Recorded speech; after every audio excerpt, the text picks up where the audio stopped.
What's that you got there, Jay?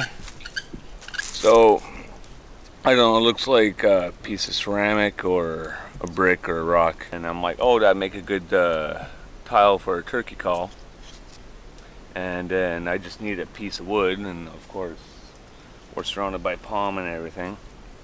So, you're able to just grab a shoot and, you know, kind of braise it down a bit. And because it's already rough,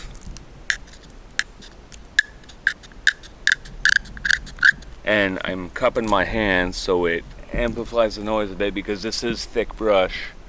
And I thought it was a turkey that I heard, and Jay's telling me it's a what was the name of that frog? It was a tree frog. Some sort of tree frog. So I'm like, hey, do they answer back? And you know, so that's why I was going. He's like, no, they're usually pretty secluded. So Yeah. you know, I thought I'd give it a shot anyways. Nothing But wrong with that. Nothing wrong you with know. it. Might as well.